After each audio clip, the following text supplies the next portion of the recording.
আওয়াজ শেষ পর্যন্ত থাকবে, জবান খুলে থাকবে। আল কোরআনের সৈনিক আমি, নেই তো কোনো ভয়, এক আল্লাহর গোলাম আমি, এই তো পরিচয়। এই পৃথিবীর সবই নকল, এই পৃথিবীর সবই নকল, আসল কিছুই নয়, এক আল্লাহর গোলাম আমি, এই তো পরিচয় আমার, এই তো পরিচয়। কোরআন হাদিস শাসনতন্ত্র রাসূল আমার নেতা, উৎসাহ মোর চিরম্লান ইতিহাস বীর গাথা। এক আল্লাহ ছাড়া আমার দিলে, এক আল্লাহ ছাড়া আমার দিলে নেই তো কারো ভয়, এক আল্লাহর গোলাম আমি, এই তো পরিচয় আমার, এই তো পরিচয়। আল কোরআনের সৈনিক আমি, নেই তো কোনো ভয়, এক আল্লাহর গোলাম আমি, এই তো পরিচয় আমার, এই তো পরিচয়। ঠিক না?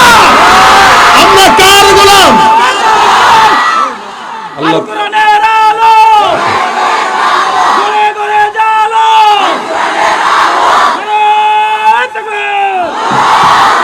আল্লাহ ছাড়া কারো গোলামি কোন রাসূলের উম্মত করতে পারে? জোরে বলেন, পারে? মনে রাখবেন, নির্বাচনকে সামনে রেখে আমার দেশের অসংখ্য মুসলমানরা টাকার বিনিময়ে মানুষের কাছে ঈমানকে বিক্রি করে দিবে। মুসলমান মনে রাখবেন, টাকা দিয়া সম্পদ করা যায়, সম্পদ দিয়া বাজার থেকে মাছ কিনা যায়, গোশত কিনা যায়, গাড়ি বাড়ি কিনা যায়, লেকিন সম্পদ দিয়া মুমিনের ঈমান খরিদ করা যায় না। ঠিক কিনা বলে? আল্লাহ পাক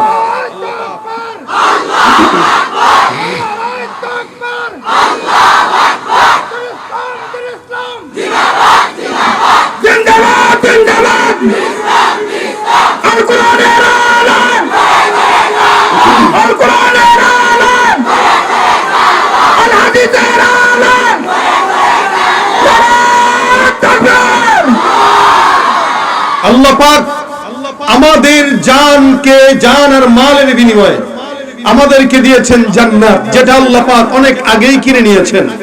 সুতরাং একটা জিনিস দুইবার বিক্রি করা যায় না। ঠিক কিনা? একটা জিনিস আল্লাহ পাক কিনে নিয়েছেন, যেটা ওইটাকে আরেকজনের কাছে অল্প টাকায় কোন মুমিন বিক্রি করতে পারে। আমরা মুহাম্মদুর রাসূলুল্লাহর উম্মত, আমাদের নবীর সম্মান যেমন বেশি, আমাদের সম্মানও তেমন বেশি। আল্লাহ পাক নবীকে দু জাহানের সরদার বানিয়েছেন, আর আমাদেরকে সব উম্মতের মধ্যে সবচাইতে আফজাল উম্মত বানিয়েছেন। নবীর দামের কারণে আপনার আমার দাম বেশি। রাসূল সাল্লাল্লাহু আলাইহি ওয়াসাল্লাম এত সম্মানী নবী, আল্লাহ পাক যদি তৌফিক দান করেন, সেই নবীর শান সম্পর্কে আপনাদেরকে কিছু কথা শোনানোর চেষ্টা করব। আল্লাহ পাক যেন আমাকে তৌফিক দান করে। শোনার পরে এখান থেকে যেন দুই একটা কাজ আমরা বাসা পর্যন্ত নিয়ে আমাদের জিন্দেগির পরিবর্তন করতে পারি, সেই তৌফিক আল্লাহ পাক দান করুন। বলেন আমিন। আল্লাহ পাক রব্বুল আলামিনের হাবিব বলেন, আনা নবিয়ুল আউয়ালিন ওয়াল আখিরিন, আমি সমস্ত জমিনের সর্বপ্রথম নবী, সর্বশেষ নবী। কিন্তু নির্বাচন হয়েছে সবার আগে, লেকিন পাঠিয়েছেন সবার শেষে, কারণ প্রধান অতিথি সবার শেষে আসবে। আল্লাহ পাক রব্বুল আলামিনকে, আল্লাহ পাক রব্বুল আলামিনের হাবিবকে আল্লাহ পাক সারা দুনিয়া সৃষ্টি হওয়ার আগে নির্বাচন করেছেন।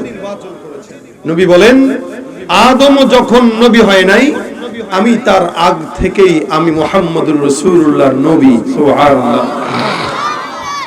আল্লাহ পাক আমার নবীকে 40 বছরের পরে দ্বীনের দাওয়াত দেওয়ার জন্য আদেশ করেছেন নবুয়তের মাধ্যমে। রাসূল সাল্লাল্লাহু আলাইহি ওয়াসাল্লাম 40 বছর পরে কোন এক সময় সাফা পাহাড়ে উঠে সবাইকে সতর্কতার সাথে বলেছেন, এই আগে স্বীকারোক্তি দাও, তোমরা কি আমাকে বিশ্বাস করো? বলে হ্যাঁ। আমি যদি বলি পাহাড়ের পাদদেশে শত্রু আছে, তো বিশ্বাস করবা? বলে হ্যাঁ করব। তাহলে আমি মুহাম্মদ বলছি, আল্লাহ পাক আমাকে নবুয়তি দান করেছেন, কেউ আমাকে মানবে তো সে আল্লাহ পাকের জান্নাতে যাবে, এই কথা বলার সাথে সাথে রাসূলের বিরোধিতা যারা করেছিল তারা বাহিরের কোন লোক না, রাসূলের ঘরের লোক, অর্থাৎ রাসূলের চাচা। মনে রাখবেন, বর্তমান সময়েও যে মানুষ যার যত বিরোধিতা হয় দেখবেন কাছের লোকরাই বিরোধিতা করে, ঘরের লোক বিরোধিতা করে, বাহিরের লোক বিরোধিতা করে না। মুসলমানের ক্ষতি যারা করছে এরাও মুসলমান। এক আলেমের ক্ষতি আরেক আলেম করছে, এক আলেমের বিরুদ্ধে আরেক আলেম কথা বলতেছে। ইসলামের ইহুদি নাসারা যতটুকু না ইসলামের ক্ষতি করেছে তার চাইতে বেশি ক্ষতি করেছে মুসলমান নামধারী কিছু মুনাফিকের বাচ্চারা। আল্লাহ রাসূলকে তো কেউ কাফেররা বাধা দেয় নাই, দূরের কাফেররা না, রাসূলের চাচা আবু লাহাব আগে ধ্বংসের বদদুয়া দিয়ে বলে তাবাল্লাকা ইয়া মুহাম্মদ আলিহাদা দাউতানা, তোমার ধ্বংস হোক, এই কারণেই তুমি ডাকলা। আল্লাহ পাক রব্বুল আলামিনের হাবিবকে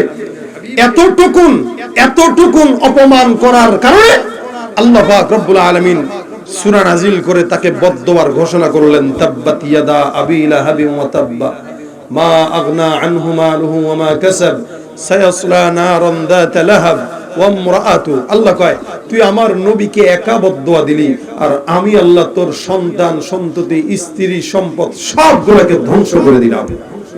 সুবহানাল্লাহ কয় না? খোসায় খোসায় বলা লাগে কেন? কোন জায়গায় সুবহানাল্লাহ বুঝেন না? জোরে বলেন সুবহানাল্লাহ। আল্লাহ পাকের বরত্ব। আল্লাহ বলেন আমার হাবিবকে বদদুয়া করবি, আমি তোর গোষ্ঠীর সুদ্ধ বদদুয়া করে ধ্বংস করে দিব। কিছু কিছু মানুষ নবীকে মাজনু বলা শুরু করলো, কিছু মানুষ রাসূলকে অন্যান্য গালি, কেউ জাদুকর, কেউ কবি, নানান কিছু। আল্লাহ পাক রব্বুল আলামিন সূরা নাজিল করলেন, নুন ওয়াল কলমি ওয়া মা ইয়াসতুরুন মা আনতা বিনি'মাতি রাব্বিকা বিমাজনুন। আল্লাহ পাক রব্বুল আলামিন সারা জমিনের কসম খান। আল্লাহ পাক ডাক দিয়া বলেন, নুরুল কলমি ওয়া মা ইয়াসতুরুন, কলমের কসম, কলম যা যা লিখলো তার কসম। অর্থাৎ কলম আসমানের কথা লিখলো, জমিনের কথা লিখলো। আল্লাহর হাবিব বলেন, ইন্না আউওয়ালা মা খালাকাল্লাহুল কলম সুম্মা ক্বালা লাহু উকতুব ফাজরা ফি তিলকাস সাআতি কাইনুন ইলা ইয়াউমিল কিয়ামা। সারা জমিন সৃষ্টি হওয়ার আগে একটা কলম আল্লাহ পাক বানাইলেন। এই কলমটা দিয়ে আসমানের কথাও লেখা হলো, জমিনের কথাও লেখা হলো। অর্থাৎ গোটা জমিনের মধ্যে কোন মানুষ কেমনে আসবে, এই পৃথিবীতে সূর্য কতবার উঠবে, চন্দ্র কতবার উঠবে, আমার আল্লাহ পাক রব্বুল আলামিন সবকিছু কলমের মাধ্যমে লিখে কলমের জবানটাকে বন্ধ করে দিলেন। কিয়ামত পর্যন্ত কোন মানুষের তাকদীর যেন কলম নতুন করে লিখতে না পারে। আল্লাহ পাক ডাক দিয়া বলেন, কলমি ওয়া মা ইয়াসতুরুন, কলমের কসম, কলম যা যা লিখলো তার কসম। সমস্ত দুনিয়ার কসম খায়, অন্য সময় এক একটা আয়াতের কসম খায়, এক একটা জিনিসের কসম খায়। আল্লাহ পাক ডাক দিয়া বলেন, ওয়াশ-শামসি ওয়া দুহাহা ওয়াল কমারি ইযা তালাহা ওয়ান নাহারি ইযা জাল্লাহা ওয়াল লাইলি ইযা ইয়াগশাহা ওয়াস সামাই ওয়া মা বানাহা ওয়াল আরদি ওয়া মা তাহাহা ওয়া নাফসিন ওয়া মা সাওয়াহা। কখনো কখনো আল্লাহ বলেন ওয়াল ফাজরি ওয়া লায়ালিল আশ, কখনো বলেন আদ-দুহা ওয়াল লাইলি ইযা সাজা, কখনো ওয়াল আদিয়াতি দুবহা ফাল মুরিয়াতি কদহা। এক এক সময় এক এক জিনিসের কসম খায়, কিন্তু এই জায়গায় আল্লাহ পাক রব্বুল আলামিন গোটা দুনিয়ার কসম খেয়ে নিলেন। কেন? বলে ইস্যুটা যেহেতু অনেক বড়, আমার হাবিবকে পাগল বলে, আমি আল্লাহ যারা আমার রাসূলকে পাগল বলে তাদের জবাব দেওয়ার জন্য বললাম। গোটা দুনিয়ার কসম আমি আল্লাহ বলতেছি, মা আনতা বিনি'মাতি রাব্বিকা বিমাজনুন। এ পয়গম্বর, আসমানের জমিন আর পাহাড় পর্বত সমুদ্রের কসম খেয়ে আমি আল্লাহ বলতেছি, নবী এই জমিনের মধ্যে আপনি আপনার রবের দয়ায় পাগল না, যারা আপনাকে পাগল বলে তারা পাগল, তাদের বাপ দাদা 14 গোষ্ঠী পাগল। নবীকে যারা পাগল বলে তারা কি? নবীর উম্মত ওলামায়ে কেরামদেরকে যারা পাগল বলে তারা কি? এই জমিনের মধ্যে অসংখ্য বেঈমানের বাচ্চারা আছে, যারা নিজেদের বাপের মাথায় টুপি থাকার কারণে নিজের বাপরে মৌলবাদ জঙ্গিবাদ বলতে দেরি করে না, ঠিক কিনা? এ মুসলমান, আল্লাহ পাক রব্বুল আলামিন এই কারণে বলেন, গোটা দুনিয়ার কসম খাইলাম আপনি যদি পাগল হতেন এত নিয়ামত দিতাম না। আল্লাহ পাক বলেন, ওয়া ইন্না লাকা লাআজরান গায়রা মামনুন, নিরবিচ্ছিন্ন নিয়ামত আমি আপনার মতো পয়গম্বরকে দান করলাম, যেই নিয়ামত আদম থেকে ঈসা পর্যন্ত কোন নবীকে আমি আল্লাহ পাক রব্বুল আলামিন দেই নাই। আদম নবীকে এত নিয়ামত দেই নাই, ঈসা নবী পর্যন্ত যত নবী আসছে কাউকে আমি আল্লাহ দেই নাই। আল্লাহ পাক ডাক দিয়া বলেন, ইন্না আ'তাইনাকাল কাউসার, হে রাসূল আমি আপনাকে কাউসার দিলাম, আর নিয়ামাতুল কাসীরা, বিশাল নিয়ামতকে কাউসার বলে। আল্লাহর হাবিব বলেন, সাহাবা আজমাইনের দল, তোমরা কি জানো কাউসার কি জিনিস? নবী ডাক দিয়া বলেন, কাউসার হলো এমন একটা জান্নাতের নহর, যেই নহরের পানিটা দুধের চাইতেও সাদা, মধুর চেয়েও মিষ্টি। সুবহানাল্লাহ। এই জান্নাতের নহরটা কিয়ামতের ময়দানে আমার সংখ্য উম্মতেরা লাইন বেলাইন দাঁড়াবে। আমি আল্লাহ পাক রব্বুল আলামিনের হাবিব সব উম্মতদেরকে ওই জান্নাতের মাখান থেকে, জান্নাতের নহর থেকে, জান্নাতের হাউজে কাউসারের পানি একটা একটা উম্মত করে পান করাবো। কোন বান্দা একবার পান করবে আর জিন্দেগিতেও পিপাসার্ত হবে না। এত নিয়ামত আমি আল্লাহ অন্য কোন নবীকে দেই নাই। মেরাজের মতো নিয়ামত আমি আল্লাহ আমার রাসূলকে দান করলাম। আমি আল্লাহ পাক রব্বুল আলামিন কোরআনের মতো মুজিজা আমার হাবিবকে দান করলাম। সব নবীদেরকে আমি আল্লাহ যখন কিতাব দিলাম, পাহাড়ের মধ্যে ডেকে বিভিন্ন জায়গা থেকে বই আকারে সুন্দর করে তাদের হাতের মধ্যে আমি আল্লাহ পাক গিফট করে দিলাম। যতক্ষণ থাকবা ততক্ষণ এটার আমল, নবী তুমি থাকবা না কিতাবের উপরে আমল চলবে না। কিন্তু আমি আমার রাসূলকে এত সম্মান দান করলাম, এই কিতাবটা যেন ভুল না হয়, মানুষ যেন ব্যঙ্গ করতে না পারে, যার কারণে 23 বছরের জিন্দেগি জুড়ে একটা একটা আয়াত করে আমি আমার পয়গম্বরের সিনার মধ্যে ঢুকায় দিলাম। এই কোরআনটা এখনো আছে না নাই? এই জবান খুলে বলেন, আছে না নাই? এই কোরআনটা এখনো আছে, কিয়ামত পর্যন্ত থাকবে। নাস্তিকরা যদি কোরআনকে মুছে দিতে চায়, আল্লাহর কসম ওদের বাপ দাদারা মুছে যাবে, আল্লাহর কোরআন কিয়ামত পর্যন্ত টিকে থাকবে।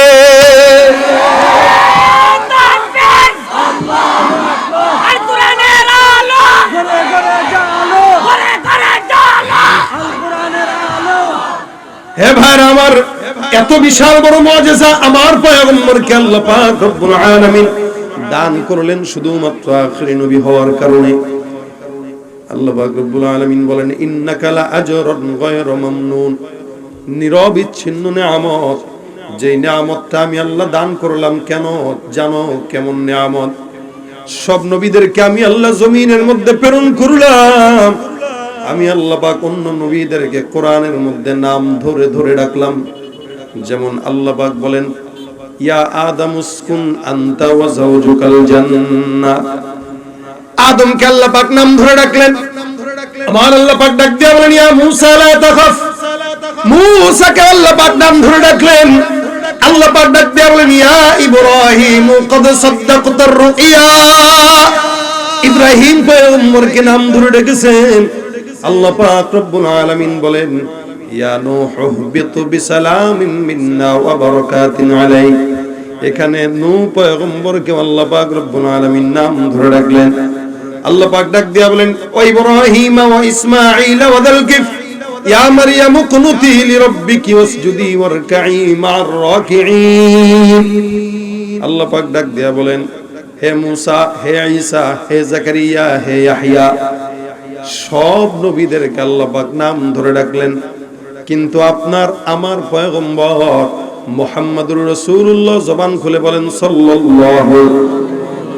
মুহাম্মদুর রাসূলুল্লাহকে আল্লাহ পাক কোরআনের মধ্যে একজনও দেখাতে পারবে না। সূরা ফাতিহা থেকে নিয়ে নাস পর্যন্ত কোন জায়গাতে আল্লাহ পাক শুধুমাত্র মুহাম্মদ বলে কখনোই ডাকেন না।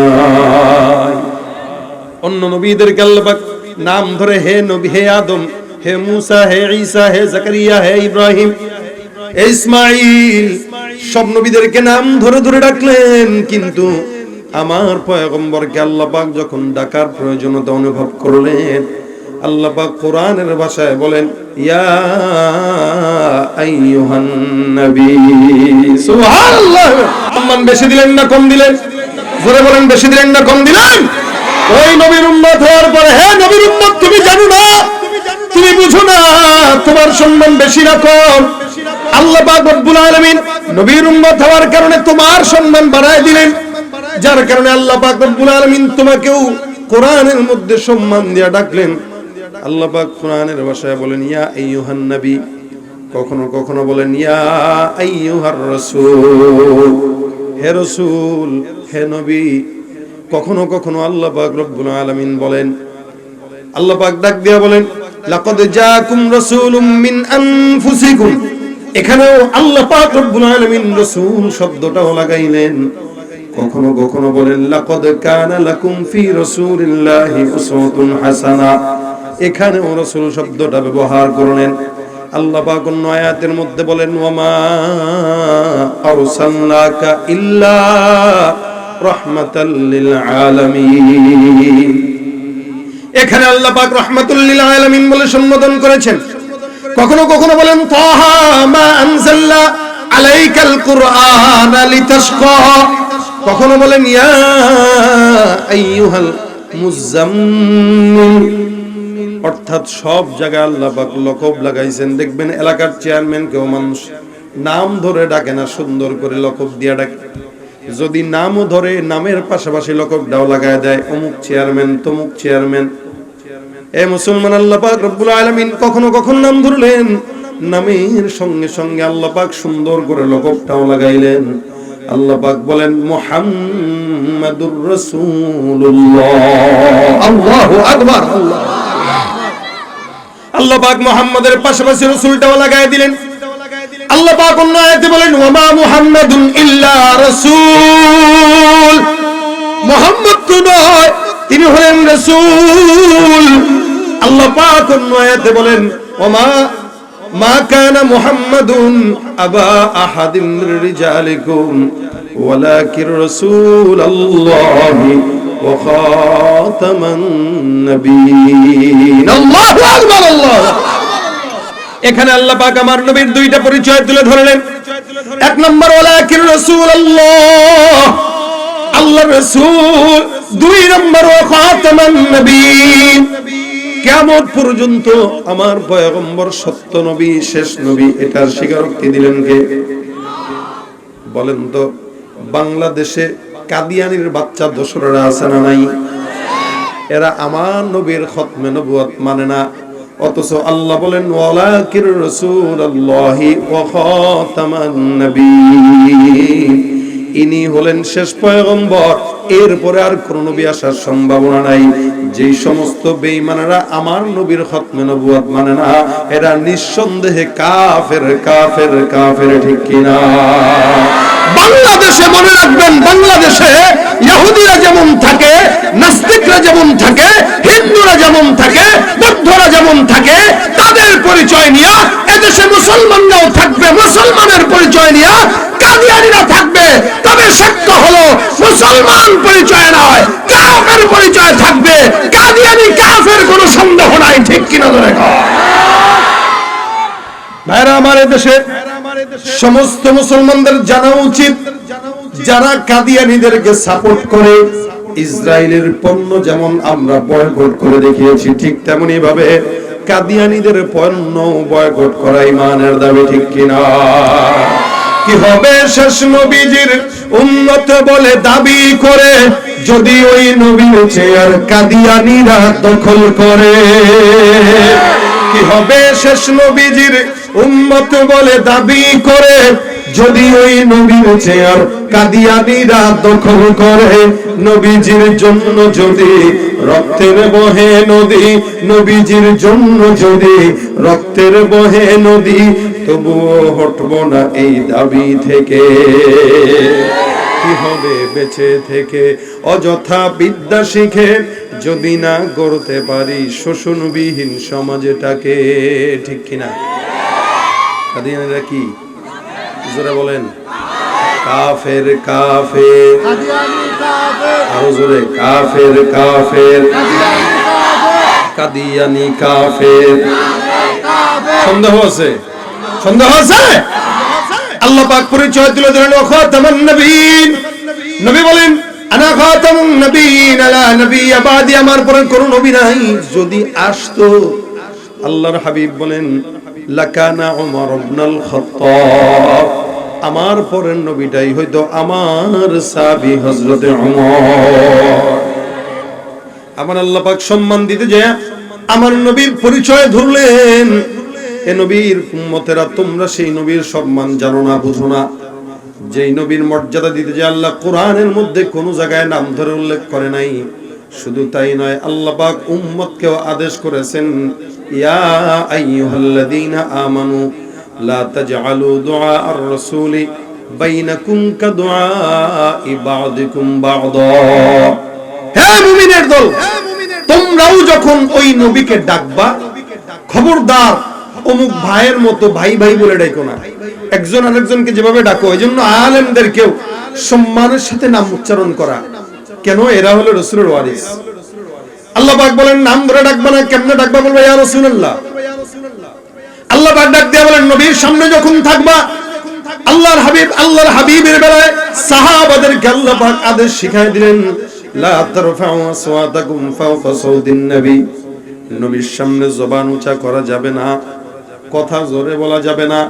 আল্লাহর হাবিবের সামনে যত কম কথা বলবা ততই উত্তম। আল্লাহ পাক রাসূলের সম্মান দিতে যায় আল্লাহর নবীকে কিভাবে উপস্থাপন করেছেন।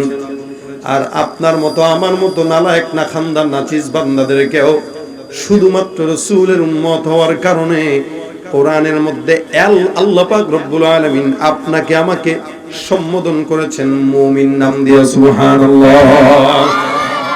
আল্লাহ বলেন, ইয়া আইয়ুহাল্লাযীনা আমানু, হে মুমিনের দল। ঈমানদারকে আল্লাহ পাক মুমিন বলে ডেকেছে। যদিও বাংলাদেশের মুমিনেরা ঠিকমতো 5 ওয়াক্ত নামাজও পড়ে না, ঠিক কিনা বলুন? সারা সপ্তাহে নামাজের খবর নাই, কিন্তু জুমার নামাজে লোকের অভাব নাই, আছে না নাই? নামাজ নাই, রোজা নাই, যাকাত নাই, হজ নাই, ঈমানদার দাবি করে।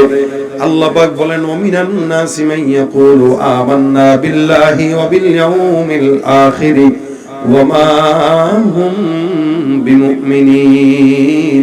এরা যতই নিজেকে মুমিন দাবি করুক না কেন, যারা স্বার্থের কারণে মসজিদে জুমার নামাজের সময় ভিড় জমায়, যারা নির্বাচনের আগে নামাজি হয়, দাড়ি রাখে না, সুন্নত মানে না, ঈমান মানে না, এরা মুসলমান দাবি করতে পারে লেকিন হতে পারে না, ঠিক কিনা? তুমি রমজান এলে রাখো না রোজা, দিনকে করো আঘাত, পয়সা করির নেই তো অভাব, দাও না তো যাকাত। রমজান এলে রাখো না রোজা, দিনকে করো আঘাত, পয়সা করির নেই তো অভাব, দাও না তো যাকাত। তুমি ঈমানদারির বড়াই করো, নেই তোমার ঈমান, তুমি ঈমানদারির বড়াই করো, নেই তোমার ঈমান। তুমি কেমন মুসলমান, তুমি জোরে কেমন মুসলমান তুমি? নামাজের সাথে নাই পরিচয়, মানো না কোরআন। নামাজের সাথে নাই পরিচয়, মানো না কোরআন। তুমি কেমন মুসলমান, ঠিক কিনা? নবীর উম্মত দাবি করো, সুন্নাহ মানো না। নবীর অপমানে তোমার হৃদয় কাঁদে না। তুমি নবীর উম্মত দাবি করো, সুন্নাহ মানো না। নবীর অপমানে তোমার হৃদয় কাঁদে না। তুমি বিজাতীয় সংস্কৃতিতে শোভেছো কোরআন। আসনা নাই, প্যান্ট পরে হাঁটুর মধ্যে সিরা, রানেও সিরা, পাছায়ও সিরা, কথা কয় না? চতুর্দিকে খালি সিরার সিরা, চুলও কাটে, এখানে নাই ওখানে চোখা। গোড়াল লেজের কালার যেইসা আমাদের যুবকদের চুল হইছে, কথা বলে না? এখানে আছে না নাই? চুলের কালার লাগছে গোড়াল লেজের মতো, এদিক দিয়ে টাক্কু, ওদিক দিয়ে চোখা। আবার কখনো ঘাসের মতো দুবলা ঘাস যেরকম তার চুল ওইরকম। প্যান্টের মধ্যে 14 জায়গায় ছিঁড়া, তালি দেওয়া, জোড়া দেওয়া, চেহারার দেখলে বুঝার উপায় নাই এটা মুসলমানের সন্তান নাকি ইহুদি নাসারার সন্তান, ঠিক কিনা? দেখলে মনে হয় চিড়িয়াখানার দরজা খোলা ছিল, কোনো মতে পলায় আসছে। আরে কথা বলে না, এলাকার গ্রাম্য চাচি দেখে কয়, আরে বাবা কোন জায়গায় অ্যাক্সিডেন্ট করছো? বলে কিসের অ্যাক্সিডেন্ট? কয় যে সুন্দর রোড দেখলাম, সুনামগঞ্জে এরকম রোড কল্পনাও করা যায় না। কি বলেন, ঠিক না? মনে করছে এই রোডের ভিতরে হুন্ডা চালায় মনে হয় অ্যাক্সিডেন্ট করছে, যার কারণে প্যান্ট ছিঁড়ছে। বাতিজা কাছে আছে, কি বলেন, কে বলছে আমি অ্যাক্সিডেন্ট করছি? কয় যে প্যান্ট ছিঁড়া। কথা কি বলে না বলে, এটা তো ছিঁড়া না, এটা তো আধুনিকতা। চাচিও ডাক দেয়া করে, এই ছিঁড়া যদি আধুনিকতা হয়, আমার কুত্তা তোর চাইতে বড় আধুনিক। তুই তো কিছু পড়ছো, তো কিছু পড়ে না, লেভেল পজিশন, ঠিক কিনা? ধরে কম দেখলে বুঝার উপায় নাই, মানুষ না জানোয়ার।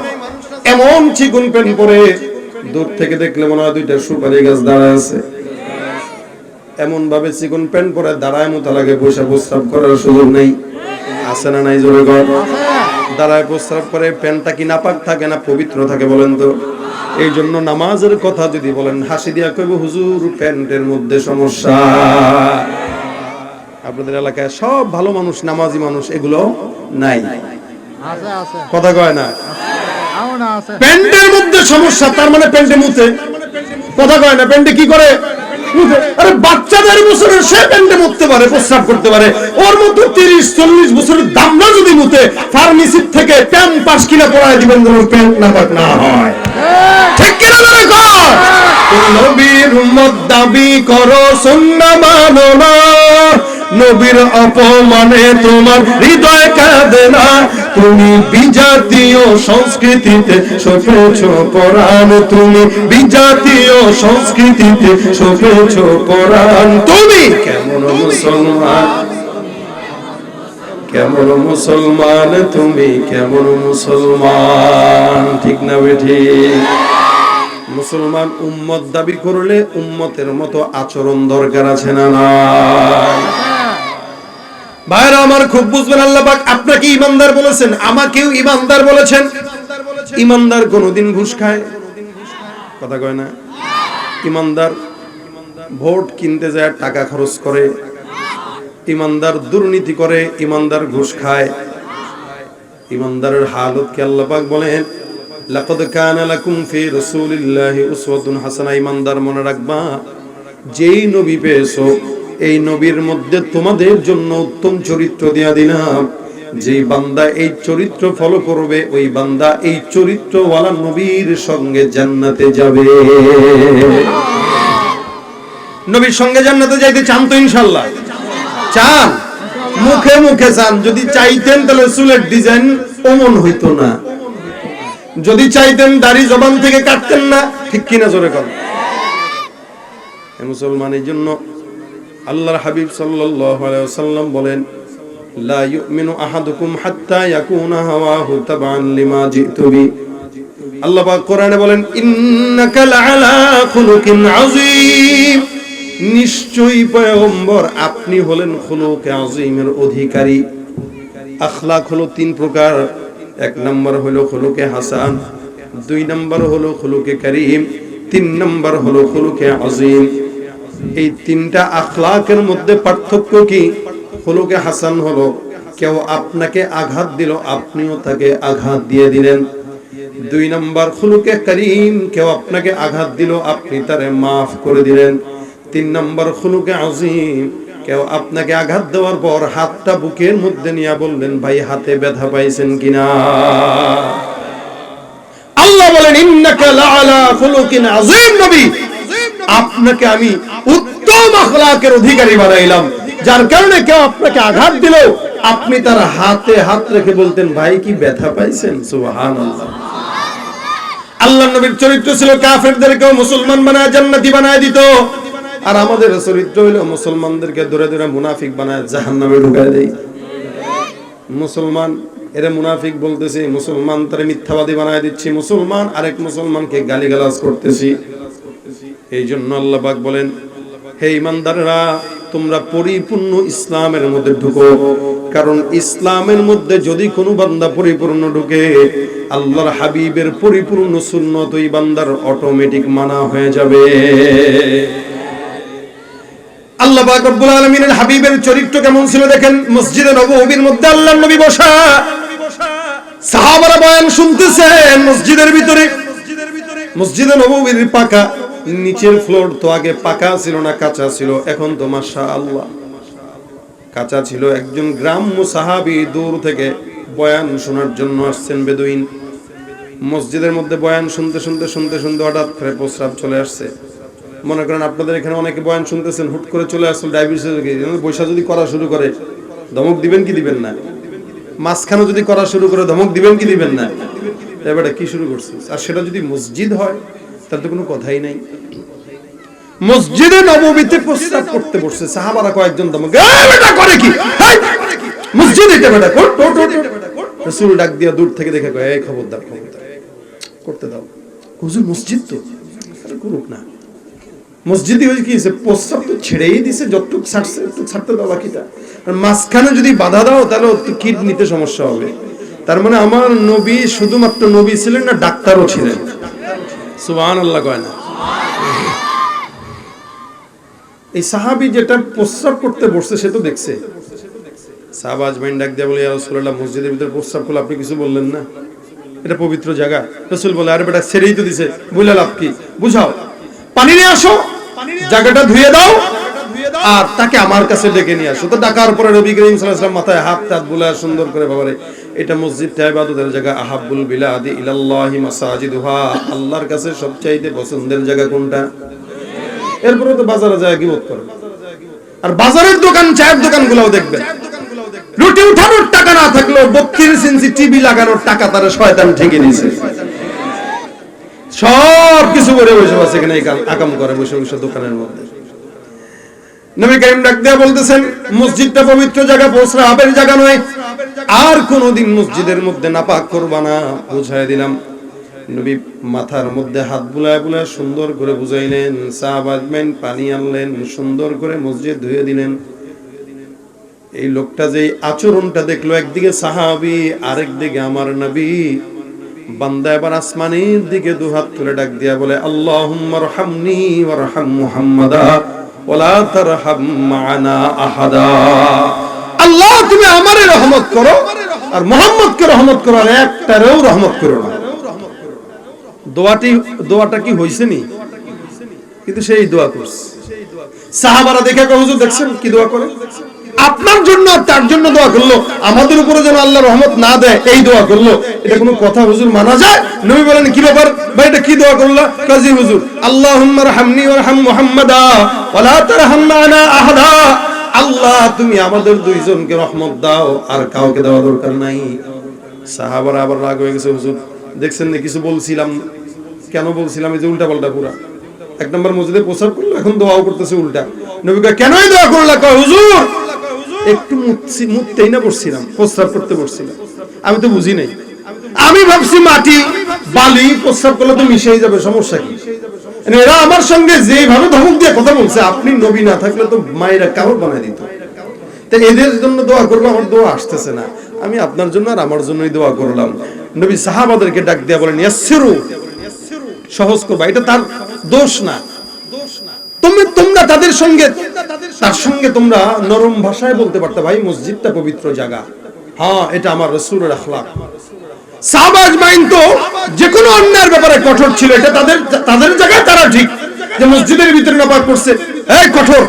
কিন্তু নবী করিম তার জায়গায় ঠিক, যে না, কঠোরতার সাথে না, আসানির সাথে। কে অন্যায় করবে, কঠোর কোনো শব্দ দিয়া না, ব্যঙ্গ কোনো শব্দ দিয়া না, গীবত শিকায়াত করো নয়, নববী আখলাক দিয়া সুন্দর করে, ইন্নামাল মুমিনুনা ইখওয়াতুন ফাআসলিহু বাইনা আখাওয়াইকুম, সুন্দর করে তার ইসলাহের মাধ্যমে তার কানে কানে বইলা তার শুধরান। মাইকে বলে বলে জনগণের ভিতরে দ্বন্দ্ব লাগায়া ইসলাহ কোনোদিন করা যায় না, বরং ফিতনাই বাড়ে। ফাআসলিহু বাইনা আখাওয়াইকুম, এটা রাসূলের আখলাক, এটা নবীর আখলাক। এজন্য ভাইরা আমার, নবী বলেন, ইয়াসসিরু ওয়ালা তুআসসিরু বাশশিরু ওয়ালা তুনাফফিরু, সহজ করবা, কঠিন করবা না। আর কি শুরু করছে একটা মাইক দিয়া গোড়ার দিকে, গলা টলা সব শেষ আমার। নবী বলেন ইয়াসসিরু ওয়ালা তুআসসিরু, সহজ করবা, বাশশিরু ওয়ালা তুনাফফিরু, সুসংবাদ দাও দুঃসংবাদ দিও না, জাহান্নামের ভয় দেখানোর আগে জান্নাতের নিয়ামতের লোভ লালসা দেখাও। এলাকার মধ্যে গাঁজা ইয়াবা খানেওয়ালা যুবক আছে না নাই? এদেরকে বলুন দোস্ত রে এগুলা সাইবাস বাদ দে, কারণ তুই ইয়াবা গাঁজা যেটা চাস ওটা জান্নাতে আছে, আরো বেশি দামিটা আছে। সুবহানাল্লাহ। কি আছে? আল্লাহ বলেন ওয়াসাকাহুম রাব্বুহুম শারাবান তাহুরা, জান্নাতে আল্লাহ পাক শরাব পান করাবেন। কেমন শরাব? বলে সুন্দর করে হুরের হাতে দিয়া গ্লাসের মধ্যে দিয়া আইসা ডাক্কা একটা দিয়া কবে ডার্লিং খান। সুবহানাল্লাহ কয় না? সুবহানাল্লাহ। হ্যাঁ আল্লাহ দিবে এটা। তো যারা ইয়াবা গাঁজা খায় এদেরকে বলবেন বাদ দাও এগুলা, জান্নাতের শরাব যদি পান করতে যাও ওগুলা বাদ দাও, জান্নাতের শরাব তো খাবাই, রমণীদের হাত দিয়া খাবা। সুবহানাল্লাহ। আপনি খালি হেলান দিয়া ঠ্যাংের উপর ঠ্যাং দিয়া এমনে বসবেন, এমনে বসবেন, হ্যাঁ কোরআনে আছে, হেলান দিয়া বসবেন, আর হুররা আপনার কাছে চমৎকার চেহারা, দুনিয়ার গান্ধীকে এগুলোর জন্য পাগল হয়ে লাভ নাই। চমৎকার চেহারার হুর আপনার সামনে আইসা শরাবের পেয়ালা নিয়ে বলবে আই লাভ ইউ, তোমার জন্যই তো অপেক্ষা করতেছি। আল্লাহ পাক বলবেন সালামুন কাওলাম মির রাব্বির রহিম। আরেক জান্নাতি দেখবে তাহিয়াতুহুম ইয়াওমা ইয়ালকাউনাহু সালাম, আল্লাহ পাক সালাম দিবে, জান্নাতীরাও সালাম দিবে, হুর গেলমানরাও সামনে আসবে। সুতরাং দুনিয়ার 2 টাকার গাঁজা খায়া মুখ নষ্ট করার কোনো দরকার নাই, ঠিক কিনা জোরে বল। এই জন্য মুসলমান নবীর উম্মত আল্লাহর হাবিবের আখলাকটা, নবী বলেন যতক্ষণ পর্যন্ত আমার আখলাকটাকে নিজে ফলো না করবা ততক্ষণ মুমিন বলা যাবে না। উঠতে বসতে চলতে ফিরতে রাসূলের মহব্বত দিলের মধ্যে দরকার আছে না নাই? নবীর মহব্বতের ছোট্ট একটা আমলের কথা আপনাদেরকে বলবো, যদি বিশ্বাস না হয় আজকে থেকে করবেন। আল্লাহ পাক রব্বুল আলামিন এতটা পাগল আমার নবীর উপরে, যার কারণে আল্লাহ পাক রব্বুল আলামিন সারা জিন্দেগিতে কোনোদিন নামাজ লাগে না, রোজাও লাগে না, কারণ উনি তো ইবাদতের মুহতাজ নয়। কিন্তু আল্লাহ পাক একটা ইবাদত করে, সেটা হলো কি? আল্লাহ বলেন ইন্নাল্লাহা ওয়া মালাইকাতাহু ইউসাল্লুনা আলান নবী ইয়া আইয়ুহাল্লাযীনা আমানু সাল্লু আলাইহি ওয়া সাল্লিমু তাসলিমা। নিশ্চয়ই আল্লাহ এবং আল্লাহর ফেরেশতারা ওই পয়গম্বরের উপরে দুরূদের আমল করে। হে উম্মতেরা, হে বান্দারা, তোমরাও সেই আল্লাহর উপরে দুরূদের আমল, রাসূলের উপরে দুরূদের আমল করো। আল্লাহ পাক যেহেতু আমল করে তোমরাও করো, এটা আল্লাহর আদেশ। নবী বলেন মান সাল্লা আলাইহি সালাতান ওয়াহিদাতান সাল্লাল্লাহু আলাইহি আশারা, একবার কেউ যদি আমার উপরে দুরূদের আমল করে আল্লাহ পাক ওই বান্দার উপরে 10 বার রহমত নাজিল করে দেয়। সুবহানাল্লাহ। এখান থেকে অসংখ্য বয়ান আপনারা শুনবেন, সব তো আর মানতে পারবেন না। একটা যদি মানতে পারেন ইনশাআল্লাহ মাহফিলে আসা বসা সার্থক। নিয়ত করবেন, ক্ষেতের কাজ করেন, কৃষি কাজ করেন, গাড়ি চালান, ড্রাইভারি করেন, বসে থাকেন, যখন মনে হয় জবানটা খুলে সুন্দর করে রাসূলের উপর দুরূদ শরীফ পড়বেন। একবার পড়বেন তো 10 বার রহমত নাজিল হবে। একবার পড়বেন 10টা গুনাহ মাফ হবে। একবার পড়বেন 10 বার আল্লাহ পাক সম্মানকে বুলন্দ করে দিবে। সওয়াব না গুনাহ? আল্লাহ পাক রব্বুল আলামিন এই কারণে বলেন ইয়া আইয়ুহাল্লাযীনা আমানু সাল্লু আলাইহি ওয়া সাল্লিমু তাসলিমা, তোমরা ওই রাসূলের উপর দুরূদের আমল করো। লম্বা দুরূদ পড়তে যদি কষ্ট হয়, ছোট্ট দুরূদ, এই দুরূদের মাধ্যমে রাসূলের সঙ্গে মহব্বত তৈরি হয়ে যায়। আল্লাহর হাবিবের সঙ্গে মহব্বত জোড়া লাগার জন্য সবচাইতে বড় মাধ্যম দুরূদ শরীফের আমল। এটা এমন আমল যেটা বান্দা করলে সপ্তাহে 2 দিন, সোমবার বৃহস্পতিবার, আল্লাহর হাবিবের রওজায় উম্মতের নাম ঠিকানা সহ রাসূলের রওজায় দুরূদ শরীফের আমল পৌঁছানো হয়। সুবহানাল্লাহ। আব্দুল্লাহর ছেলে আব্দুর রহমান, হুজুর আপনার নামে 100 বার দুরূদ পড়ছে, এই জানেন নবী যতবার আপনার নাম দেখবে ততবার আপনাকে চিনবে, যতবার আপনাকে চিনবে তত আগে সুপারিশ করবে। সুবহানাল্লাহ। বিশ্বাস কি হয়? কথা বলে না হয়? হ্যাঁ, শুধু তাই না, কেউ যদি রাসূলের উপর দুরূদ পড়ে তো আল্লাহ পাক দুরূদের বরকতে নবীকে স্বপ্নে দেখায় দিবেন। সুবহানাল্লাহ। লম্বা দুরূদ যদি কষ্ট হয়, ছোট্ট দুরূদ নবী শিখায় দিয়েছেন সাল্লাল্লাহু আলাইহি ওয়াসাল্লাম। বলেন সাল্লাল্লাহু আলাইহি ওয়াসাল্লাম, সাল্লাল্লাহু আলাইহি ওয়াসাল্লাম, সাল্লাল্লাহু আলাইহি ওয়াসাল্লাম। যত বিপদ আসুক না কেন দুরূদ পড়বেন, সব বিপদ আল্লাহ পাক দূর করে দিবেন। কতগুলো মানুষ এখানে বসা, একজন মানুষ যদি আমার এই কথা শোনার পরে আজকে থেকে দুরূদ শরীফের আমল করে, আলহামদুলিল্লাহ আমি বাসায় বসে বসে সওয়াব পাবো। বিবিদেরকে বলবেন, সন্তানদেরকে বলবেন, দোকানে বসে আছেন, ব্যবসায় বরকত হয় না, দুরূদ পড়েন। এটার যে কি ফজিলত চৌধুরী সাহেব জানে। হজের হাজীদের খেদমত করে তো কদিন পর পরই যাওয়া হয়, তো উনিও বলে যে আমি দুরূদ শরীফের এত বরকত দেখছি আলহামদুলিল্লাহ, এবং আমি নিজে চাক্ষুষ প্রমাণ। এই কারণে আমি এটার আমল যেখানে যাই রাসূলের সিরাত নিয়ে কথা বললেই আমি এটা বলি। কেন? আমি আমার তাজরিবা থেকে বলতেছি, যতবার বিপদে পড়েছি আল্লাহ পাক দুরূদ শরীফের বরকতে আমাকে আসান করে দিয়েছেন। ইনশাআল্লাহ আপনারাও পাবেন, কারণ রাসূলের নামটাই আল্লাহর কাছে পছন্দের। এই নাম যেখানে আছে আল্লাহর নাম সেখানে আছে। আল্লাহ পাক এত নিয়ামত দিয়েছেন, আল্লাহ বলেন নবী আমি আপনাকে এত নিয়ামত দিলাম যে কোন জায়গায় আপনাকে একা ছাড়ি নাই। লা আতরুকু উম্মাতাকা ফারদা, আপনার উম্মতকে একা ছাড়ি নাই। জমিনে আমি আযান দিয়েছি, আযানে আমি আল্লাহর নাম যেহেতু আছে, এখানে আমি আপনার নামটাকেও ঢুকায় দিয়েছি। ইকামতে যেহেতু আমার নাম আছে, এখানেও আপনার নাম ঢুকায় দিয়েছি। নামাজে আমার নাম আছে, নামাজেও আপনার নাম ঢুকায় দিয়েছি।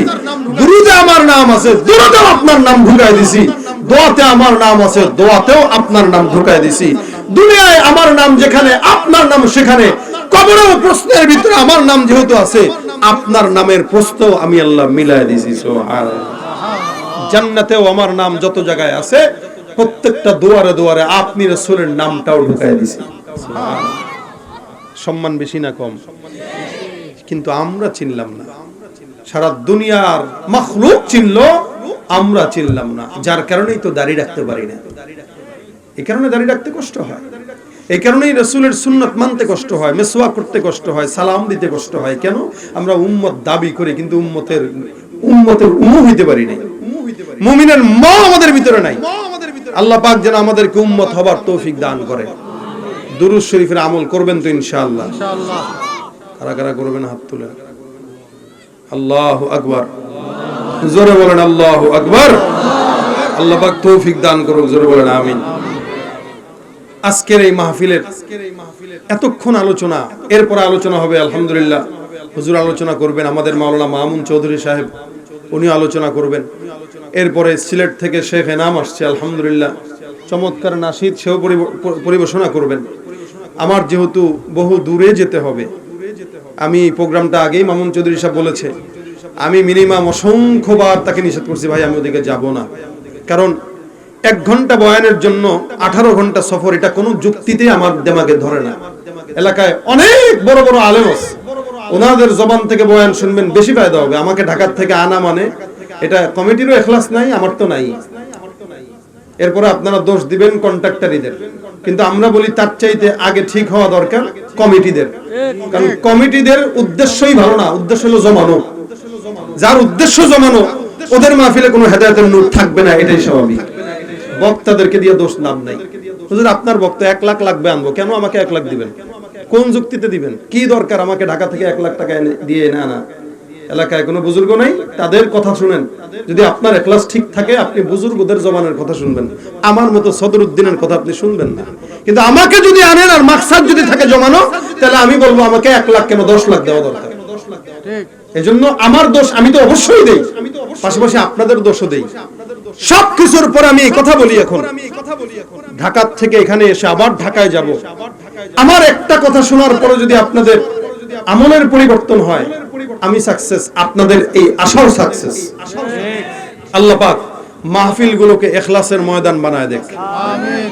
মাহফিলগুলোর কমিটিদেরকেও ইখলাস বানায় দেখ, আমাদের মতো বক্তাদেরকেও আল্লাহ পাক মঞ্চে উঠে গীবত শিকায়েত না করে দ্বীনের মসবতে দ্বীনি মোহাব্বত নিয়ে কথা বলার তৌফিক দান করুন। শুনেন, আপনারা যেগুলো দিবেন এটাকে আমি সম্মান রাখতে পারতেছি না। কেন? আমার মাইক আমার মন মতো না, আপনাদের আবদার রাখতে গেলে আমার এখন গলা নষ্ট হবে, আমার অন্য প্রোগ্রাম নষ্ট হবে, রমজানের আগ পর্যন্ত অসংখ্য প্রোগ্রাম ডিস্টার্ব হবে। এই কারণে আমি আপনাদের কোনো প্রকার আবেদন আমি শুনবো না। তবে হ্যাঁ, একটা গাবো সবার শেষে। তার আগে মাদ্রাসার জন্য, মাহফিলের জন্য আপনাদের যতটুকু সামর্থ্য হয় আপনারা দান করবেন। আমাদের যুবক আলহামদুলিল্লাহ, বাস আলহামদুলিল্লাহ। বিশ্ব নবীর অপমানে যদি না কাঁদে তোমার মন, মুসলিম নয় মুনাফিক তুমি নবীজির দুশমন। নবীর প্রেমে জীবন দেবে কে আছো নওজোয়ান, তকবীর তুলো সিংহ শাবক হও তুমি আগুয়ান। তোমার বুকে ইমানের দল, তোমার বুকে ইমানের বল, জবানে আল কোরআন। ভয়ে কাঁপে কাঁপে উৎসব আর নরধম শয়তান। জীবনের চেয়ে বুকে আছে বেশি নবীজির সম্মান। কেমনে তুমি থাকবে বসে হলে তার অপমান। তুমি সাচ্চা মুসলমান, ইমান তোমার ধন। নবীর প্রেমে জাগ্রত তুমি নির্ভীক পালোয়ান। তুমি সাচ্চা মুসলমান, ইমান তোমার ধন। নবীর প্রেমে জাগ্রত তুমি নির্ভীক পালোয়ান। লিল্লাহে তাকবীর। আল্লাহ পাক আজকের মাহফিলকে কবুল করুন, বলেন আমিন। যা বয়ান শুনছেন সব ভুলে গেলেও সমস্যা নাই। সর্বশেষ যেটা বলেছি, আল্লাহ পাক এটার উপর আমাদের সকলকে আমল করার তৌফিক দান করুন। সকলে বলেন আমিন।